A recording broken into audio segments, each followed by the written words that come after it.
Hello, my friends, and welcome back. Thank you very much for being with me again today.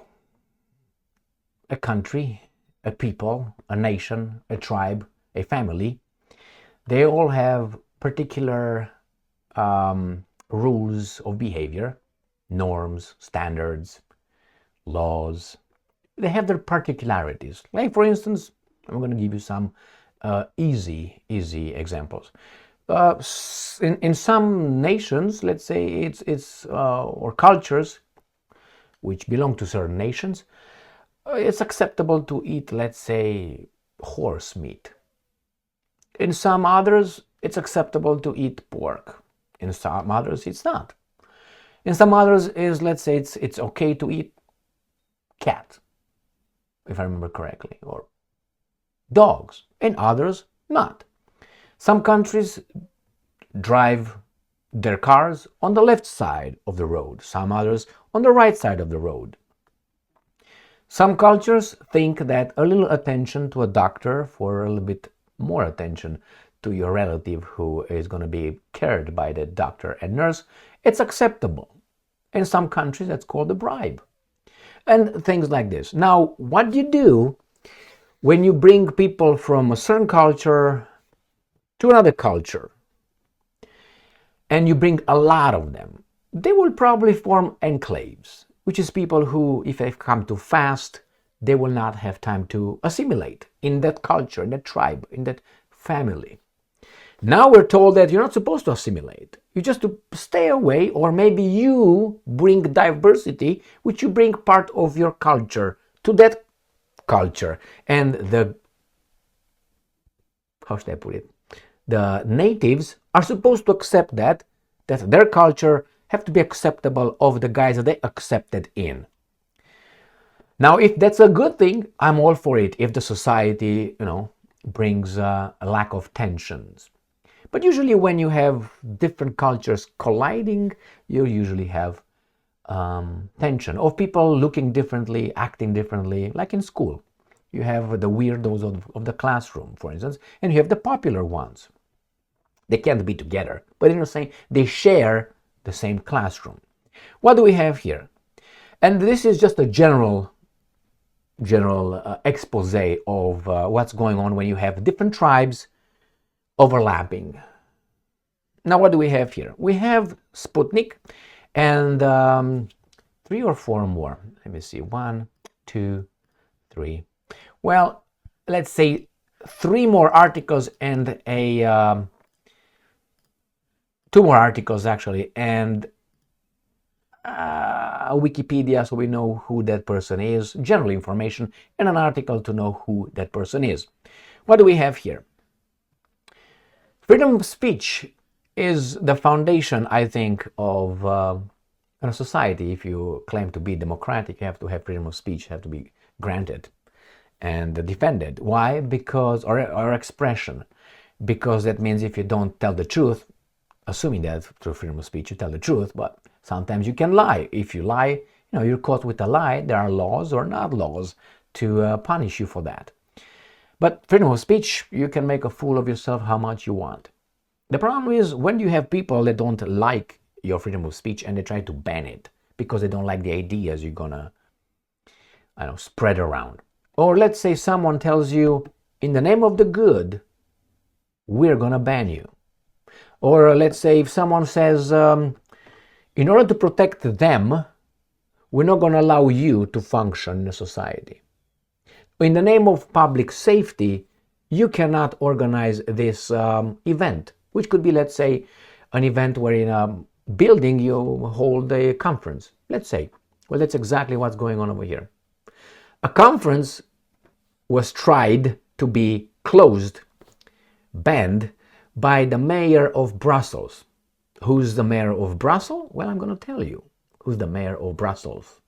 And in this conference, right-wing conference, supposedly, there were some names like Nigel Farage, who I like a lot, the former Prime Minister of Poland, the Prime Minister of Hungary, a candidate to France's presidency, and many others. So I will show you how the mayor of Brussels, who is, okay? So he's going to, let me give you his name so we don't go to that. Emir, not Emil, Emir Kir. Mr. Emir Kir is a Belgian politician, now mayor of Brussels. Emir is from Belgium, and he did not like that conference will take place, therefore he banned it in the name of public safety. That means we're afraid that would create problems from the imbeciles, so then we ban you, so the imbeciles can be imbeciles. No, that's not how it works. But let me tell you what they did, what they tried to do, how they banned it, how the police stood in front of the building, and so on. And then we're going to discuss, you can't do that.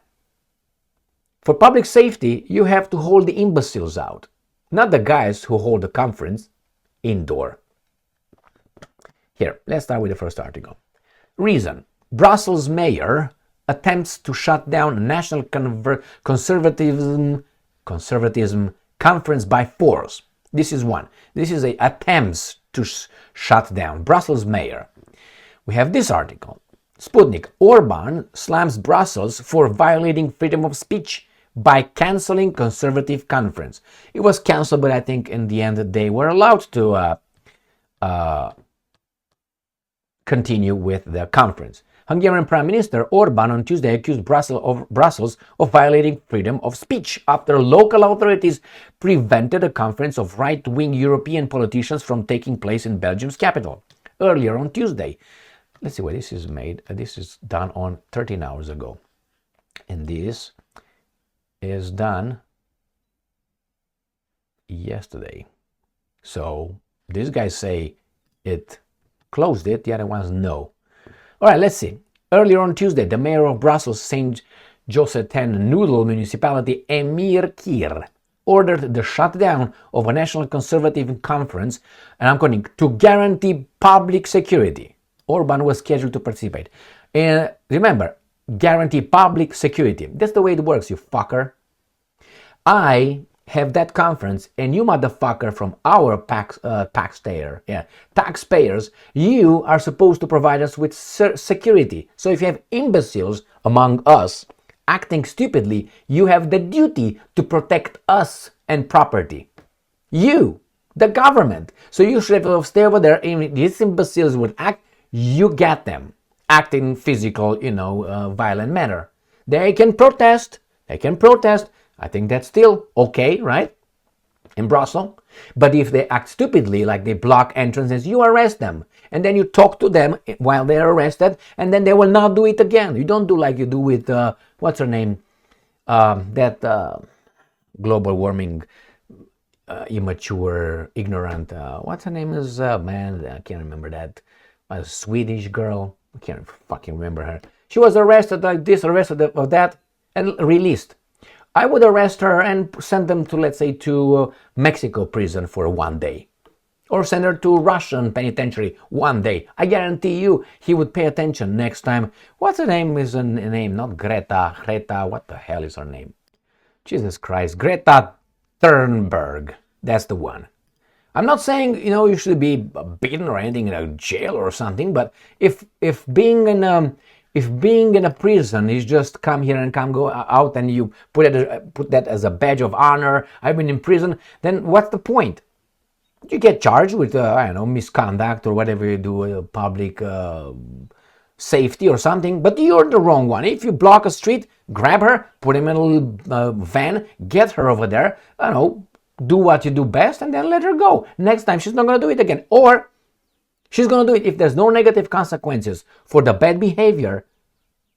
What do you do? So same here. These guys, instead of saying, we're going to do it, we're going to shut it down because guarantee public security. You are supposed to guarantee that not by banning free speech, but by making sure that the imbeciles that are about to attack, you're going to smack them. You're going to arrest them. That's what you're going to do. That's what I mean by smack. Okay? So let's go and read further. The same way works for the socialists, communists, and everybody else on the left. I don't care. Freedom of speech. I don't care where it comes from. The Belgian police decided to shut down the National Conservatism Conference in Brussels just 2 hours after it started. I guess they couldn't take free speech any longer. No, they can't. The last time they wanted to silence me with the police was when the communists set them on me in 1988. We didn't give up then, and we will not give up this time either. No migration, no gender, no war. And quote, Orban said on X. And here is how these guys try to block that. Let me see if we have anything. The police came over there to stop free speech. Why? Do you hear anybody fighting, yelling? And these are all... Yeah, okay, you pay for them. So, Brussels is not the capital of freedom anymore. So let's see who was supposed to go over there. Let's see, because I have them here. It says, even Belgium's leader, Prime Minister Alexander De Croo, slammed the situation as unacceptable. Too late. The fact that you had one Belgian guy right here, even thinking of doing that is bad. Let's say there would not have been a pushback. He's going to do it again even worse and worse and worse. Who is this guy? Emir Kir, religion and family background, because I went on Wikipedia and you don't find anything about him. You just find out that he was a, where is it? Member of the Socialist Party. What did Orban said he had a problem with? Who did he have a problem with? Where are they? With the communists. Yeah. The socialists are not the same as capitalism. I'm sorry. The socialists are not the same thing as capitalism. The socialists are not the same thing as the communists. When a socialist, communism is part of the socialism. It's an extreme part of socialism. Got that? So when these guys just, it's just a socialist. Wait, on the spectrum, how far to the left? How far? So this guy was just a socialist guy, right here, who was kicked out because he met a Turkish delegation mayors from the far right. So he joined the far right Turkish mayor's delegation, right? He met them far right because they were Turkish, but these guys are far right, right? They're far right conservatives. They're what? Not even Turkish. So does that tell you something? And he's the mayor of what? Right there. He's the mayor of Brussels. He's a Belgian politician, okay? He's a Belgian politician. So this is what it is. Let's move on. Attempts to shut down. Let's see who were the people involved here. And then I'm going to find out who this guy is. I'm going to tell you just. They don't say here because he's a Belgian. You have to say he's a Belgian politician. Okay. He's Belgian as I am, I don't know, Zimbabwean. If I move with, let's say, a Romanian wife to my friends in Zimbabwe, and I have children over there, or I move, okay, and I have children. My children will be Zimbabweans? Yeah? Of what kind of origin, or what kind of genes? Or just Romanians born in Zimbabwe, how are you going to call it? Remember, that's Zimbabwe. United States of America is different. Canada is different. Australia. These are anomalies. They're not the general rule. These are anomalies. I'm not saying they're bad anomalies. I'm not saying that. It's just different. You can now turn everybody in this as an example. This is your example. But now it's like you don't have diversity. You're bad. Who the fuck said that? We. Why? Who the fuck are you? All right, here it is. I don't care about his religion, but anyway. We find out that he became mayor, he was part of the Socialist Party until they expelled him. The communists expelled him because he was he participated in that thing with the Turkish far right. Emir is the son of a Turkish immigrants. Enter, Okay, well, nothing really, sorry. Nothing wrong with that, but let's move on. Just think about things. Think about things, my friends. Again, Belgium Socialist Party. Let's find some names here. This is where the conference was supposed to, right here. 100 people maybe. And we have here, right-wingers. Orban, interesting this name. Remember this name? Éric Zemmour. I think isn't he an Algerian Jew or something like this? I think it is. And I know that because I have a cousin who is very involved in, I don't want his wife, I want him. Because is the far right, French wing.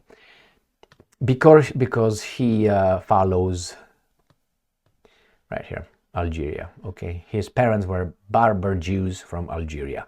I was right. I do nothing wrong with that, but I always like to tell you, and I always do this when I check something. Who are you and where are you coming from?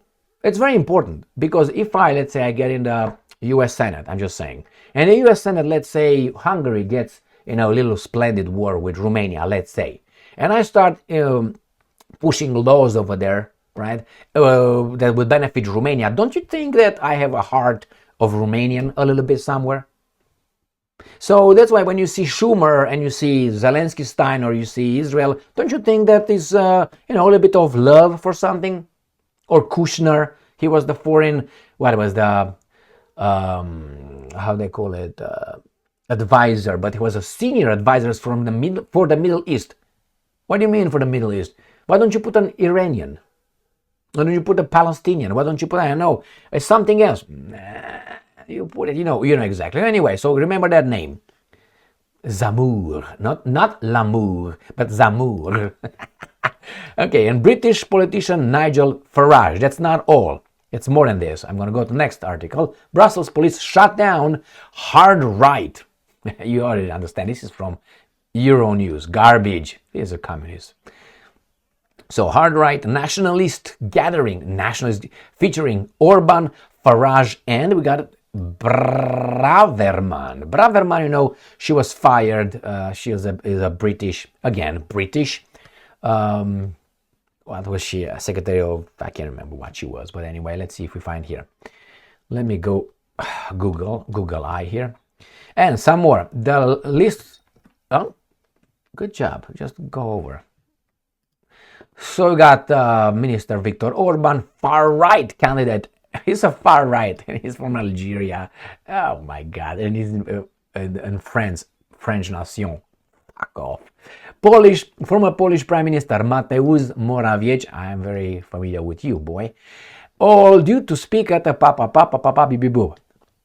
Brexit Party founder. Okay, who else? I want to see right here. The UK's former Home Secretary Suella Braverman. You know who she is? I'm going to show you who. A cat. Let me show you. It's good to see who's who and what's what, right? Oh, you here?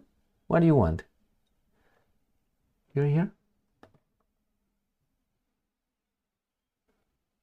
You want my hand?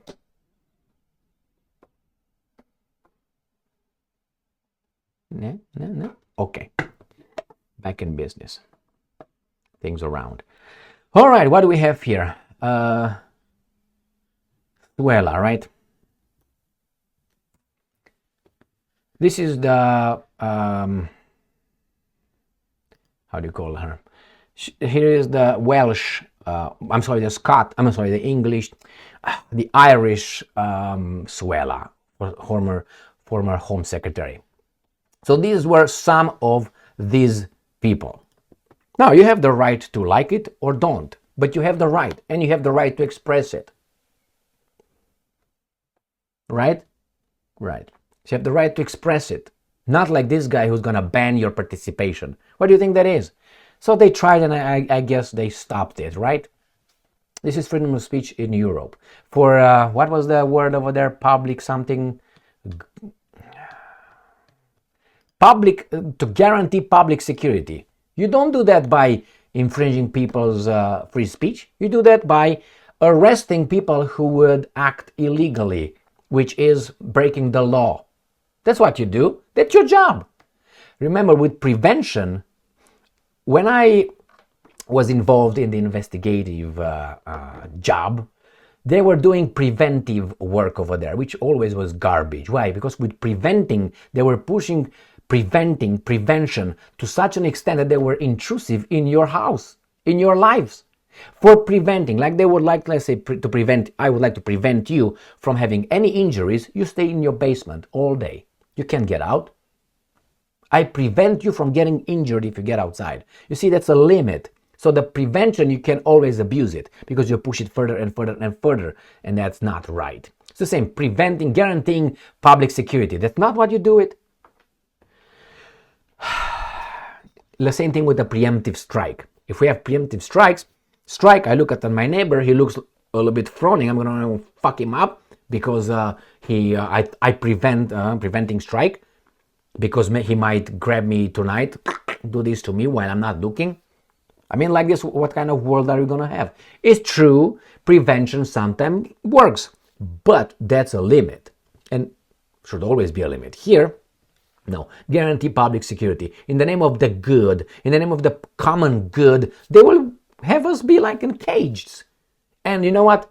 That's another thing that is, I think, the worst thing, is that we have imbeciles in our society, baboons, who are volunteering, who are willing to do that for their own safety. You know why? Because they're cowards and they didn't leave. They didn't go around the block a few times, not even halfway. They're afraid of everything. They're shadow. So obviously they want to be protected by mommy and daddy. I don't want to be protected by mommy and daddy. Give me the means to protect myself. Allow me through my rights. And then what? Do you think I'm going to be afraid? I'm not going to be afraid. Oh, you come over here? Let's do it. Oh, do you think I'm going to, excuse me guys, government, can you come and protect me? No, give me the means to protect myself from the government and from the thugs. Don't, how do you call it, shackle me and wait for you, like in a school, like I'm a kid. Slap me, fight. I'm going to tell the teacher. I'm going to fuck you up right there. If I can't, I can't. And then maybe I go and tell the teacher. What? You don't allow me to smack back? Oh, you smack him back. What am I supposed to do? Just take it as a bitch and go and tell the teacher. This is how these guys are teaching it. When I was in school, it was a little bit different. If someone punches me, I fuck him up, or at least I fight back. And when we don't get beat up by the teachers, hey, you beat him up. Well, I defended myself like Israel. All right, here is, my friends. I don't think Europe is a democratic entity whatsoever. I don't think Europe has free speech. I think it has a very, very limited free speech. When you make free speech illegal, like you can't talk about certain things, certain subjects, because you're afraid that you're going to be jailed for 5 years or 6 years. In Germany, for instance, that's not freedom of speech. You can make speech illegal. You can't. But they do. What kind of freedom of speech is that? I said, there are laws for causing panic. I understand that. Like, hey, blah, blah, blah, blah, and then a disaster happens. I understand that. I understand that you cannot incite to violence, incite, which is let's do and can do this. I'm not saying, I like Jesus Christ, and in the name of Jesus Christ, some people go and do shit. I didn't say it. Or someone does it because the Bible, I love this and we have to promote the Christianity all over the globe. That's your action. You do it, but you're not going to ban the Bible for that, will you? No. So anyway, my friends, here it is. This is the level of again, threats, making threats of violence is also covered by the law. We have this, like three areas. Hate speech is not illegal. You can hate how much you want. If you act, again, and you break the law, and you can add something that, it was based on this kind of maybe reason as well, but you don't get charged with, unless you're in Scotland, for insulting someone or saying something that someone deems as hateful. Yeah, so what? What? Am I acting upon it? Oh, you're going to preventing again? Prevention comes into play? And they prevent something by making me zip it? Now this is I was about to say something, I would say pussified. Do you understand what I mean by that? Pussified society, pussified worldview, in which we should be kind. Fuck you. Thank you very much for being with me again today. Stay strong, stay smart, look for the truth and be just.